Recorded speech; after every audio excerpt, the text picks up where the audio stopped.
Seorang pakar sejarah Purna TNI, Kapten Aman Teguh Bakti yang sekarang menjadi Kanjeng Romo, akan menjelaskan sebuah sejarah tentang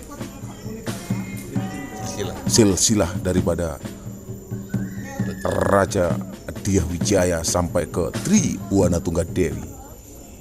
Berikut adalah keterangan dan penjelasan daripada pakar sejarah Kanjeng Romo kepada tim Cak Jon Channel.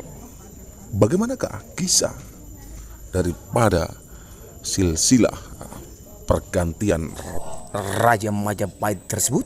Mari kita simak penjelasan dari Kanjeng Romo kepada Cak Jon Channel di Trowulan, Mojokerto, Jawa Timur.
Assalamualaikum warahmatullahi wabarakatuh. Kali ini saya dengan seorang Purna dan Ramil, ya, terakhir pangkat kapten. Kali ini beliau dengan nama julukan Kanjeng Romo. Kita akan tanya-tanya tentang sejarah daripada Majapahit kepada Kanjeng Romo yang sudah ahli dan pakar sejarah di wilayah Istana Kota Raja Majapahit. Assalamualaikum Kanjeng Romo. Waalaikumsalam. Rahayu. Rahayu. Iya. Kalau dilihat dari segi lokasi, memang Trowulan ini benar-benar bekas ibu kota Majapahit, ya, Kanjeng Romo. Memang kalau kita lihat dari situs peninggalan, Ya. dari kerajaan Majapahit, mulai dari candi-candi yang ada di sekitar Trowulan ini, saya berkeyakinan bahwa 75% dulu pusat kerajaannya berada di Mojokerto, tepatnya di Trowulan ini. Itu mengacu kepada apa, Pak? Sehingga sampean punya kesimpulan 75% wilayahnya berada tepat di Trowulan. Mengacu pada situs peninggalan yang ditinggalkan oleh kerajaan Majapahit. Oh, begitu. Karena kalau dulu itu beliau yang memimpin Majapahit ini masih beragama Hindu Waisa. Jadi beliau ini, kalau orang Hindu Waisa bersembayangan pada ada tempat sendiri, seperti sekarang contohnya di Bali, umat Hindu di Bali. Dia punya pura. Iya. Ya, ada pura. Pura itu sudah istilahnya sudah harus ada di setiap desa maupun di setiap rumah. Masing-masing penduduk itu ada. Namanya ada sangganya. Seperti itu, Pak. Ya. Nah, kalau mengacu pada yang ini, yang di Ramawijaya ini, kenapa dulu dinamakan Siti Inggil? Iya. Siti Inggil kan, kalau menurut sejarah yang ada, bahwa satu-satunya tempat persembahyangan, tempat suci yang tertinggi saat itu tempatnya, makanya dinamakan Siti Inggil. Seperti itu, Pak. Ya. Iya, kalau boleh tahu raja-raja yang memimpin Majapahit itu ada berapa dan siapa saja, Pak? Raja-raja Majapahit itu yang ini enggak semua saya terangkan, Iya. cuma mulai dari yang pendirinya. Ya. pada saat Singosari. Singosari ini kan dibunuh oleh Kertanegara. Iya. Ya, Kertanegara ini merupakan turunan dari Ken Dedes dan Ken Arok. Sedangkan dari Tunggal Ametung juga punya putra, sehingga Kertanegara ini boleh dikatakan penerus dari Tumapel sampai kepada Kertanegara. Lah Kertanegara ini akhirnya punya seorang putri yang bernama Gayatri. Gayatri ini dinikahkanlah dengan putra atau seorang laki-laki yang bernama Dyah Ramawijaya. Sedangkan Dyah Ramawijaya ini merupakan putra dari Lembutal, turunan Ken Arok, Tunggal Ametung dan Ken Dedes. Oh gitu ya. Ya. Terus apa lagi tanyakan? Setelah Majapahit dipimpin oleh Dyah Ramawijaya, itu dilanjutkan oleh siapa Pak untuk regenerasi penerusnya itu? Nah, Dyah Ramawijaya ini pada saat mendirikan kerajaan Majapahit ini tidak semudah membalik tangan, Gitu ya? tetapi banyak pengorbanan. Banyak pengorbanan sama seperti bangsa kita pada saat revolusi.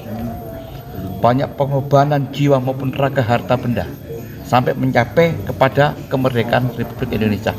Pada saat kerajaan pun Majapahit sama.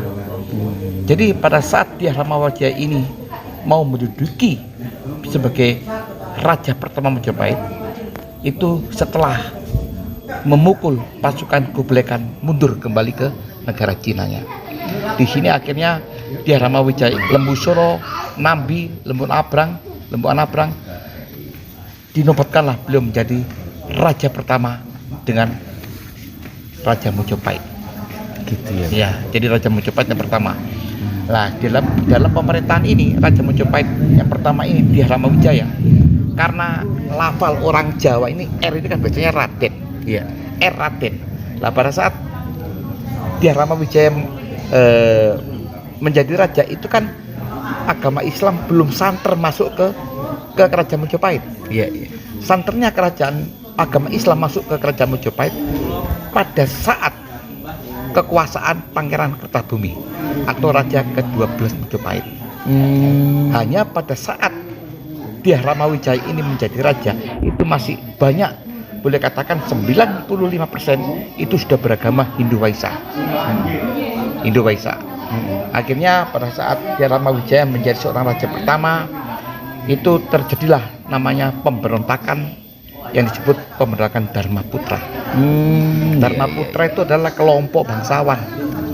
Nama yang indah Dharma Putra ini sampai saat ini dipergunakan oleh pasukan TNI Angkatan Darat, pasukan elit, yaitu Kostrad. Makanya Kostrad ini adalah simbolnya Dharma Putra. Iya, iya. Namanya termasuk kalau saya menilai itu satu kesatuan bangsawan, kesatuan elit. Gitu. Kostrad ini Dharma Putra. Terjadilah pemberontakan Dharma Putra. Karena apa? Karena pada saat Dyah Ramawijaya ingin menjadi raja, pada saat mau menjadi Jaya raja, negara. ya ini sebelum beliau mangkat, dia belum menunjuklah Jaya Negara atau kalau Gemet menjadi raja penggantinya. Nah, disinilah kelompok Dharma Putra atau kelompok bangsawan ini tidak terima. Karena apa? Karena kalau Gemet merupakan anak selir darah petak dari darah jingga ini, sehingga terjadilah pemberontakan Seperti itu Pak. ya. Karena Dyah Ramawijaya ini atau dikenal dengan orang Jawa bilang Raden Wijaya, ini mempunyai putra putri sah sebetulnya, yaitu yang bernama Trihana Tunggadewi. Jadi sejarah daripada pemberontakan Dharma Putra itu karena pergantian posisi dari Raden Wijaya ke Jaya Negara. Jaya Negara Tidak terima gitu. tidak terima kelompok bangsawan. Kelompok bangsawan. Alasannya? Karena ini anak selir, bukan anak sah dari Dyah Ramawijaya. Seperti itu Pak. Ya, anak sahnya dari Raden Wijaya ini atau Dyah Ramawijaya ini adalah Eyang Trihana Tunggadewi. Makanya pada saat digantikan Golgomet terjadi banyak pemberontakan sampai Di antaranya ya pemberontakan Dharma Putra ini dipimpin oleh kelompok bangsawan itu, di antaranya itu. Sampai akhirnya kalau Gemet ini terbunuh oleh Tanca terbunuh oleh Gajah Mada. itu beberapa tahun Pak ya. Udah kalau di, Jalan beberapa tahun ya itu ya? itu jalannya sekitar 1273 Masehi sampai belum ada 50 tahun terjadi pemberontakan itu. Belum ada 50 tahun. Akhirnya belum 50 tahun berdirinya Majapahit itu. belum 50 tahun tadi pemberontakan Iya, itu. iya. Setelah itu baru diangkatlah setelah Kologemo terbunuh oleh Tanca terbunuh oleh Gajah Mada. Nah, Gajah Mada saat itu Eyang Gajah Mada belum bergelar Mahapatih. Gitu ya. Ya. Masih istilahnya kalau tentara saiki Kolonel. prajurit. Masih Kolonel. prajurit. Kolonel. Belum kolonel, masih prajurit lah. Masih prajurit. Belum jadi, kalau sekarang ini belum jadi komandan peleton lah. Baru komandan regu itu loh, prajurit. Nah, itu ceritanya seperti itu. Nah, akhirnya setelah itu barulah diangkatlah Eyang Tribana Tunggadewi Putri Sah Dyah Ramawijaya menjadi seorang ratu ketiga dari Majapahit. Oh, Disinilah, iya. disinilah akhirnya Eyang Gajah Mada bersinar dan bahkan mendapatkan gelar Mahapatih Gajah Mada. Yang berikan gelar sebetulnya Eyang Tribana Tunggadewi. Iya. Di sini iya. seluruh Nusantara sudah disatukan oleh Eyang Tribana Tunggadewi dengan nunggang kuda putihnya. Sedang Gajah Mada kan bukan berkuda tapi menggunakan gajah. Betul. Ya, ini. Bahkan dulu Malaysia, menarik sekali ya Singapura ini ceritanya, Pak. sudah termasuk wilayah kekuasaan dari Kerajaan Majapahit. Sedangkan setelah Eyang Tribana Tunggadewi wafat digantilah oleh putranya yang bernama Prabu Hayam Wuruk. Oh, jadi seperti itu. Ya, di sini nanti akhirnya secara perlahan Eyang Gajah Mada mengundurkan dirilah menjadi seorang Mahapatih Gajah Mada. Wih, cukup sih. Ya, menarik sekali ya cerita yang disampaikan oleh Kanjeng Romo. Kita akan bersambung ke yang kedua nanti. Ya. Nggak tahu hari kapan ya, Kapan Kanjeng Romo ya. bisa, Ya, bisa. kami ucapkan terima kasih. Keterangan daripada Kanjeng Romo ini menjadi referensi buat sahabat Cak Jon Channel. Ya. Terima kasih sama-sama. Dan juga biar ini diketahui oleh anak bangsa yang sekarang ini. Nah, Sehingga anak bangsa yang sekarang ini pemuda tidak lupa dengan sejarah bangsanya. jangan lupa Dengan sejarah bangsa. subscribe Dan like like Cak Jon Channel. Cak Jon Channel Oke. dengan Kanjeng Romonya. Assalamualaikum warahmatullahi wabarakatuh. Waalaikumsalam.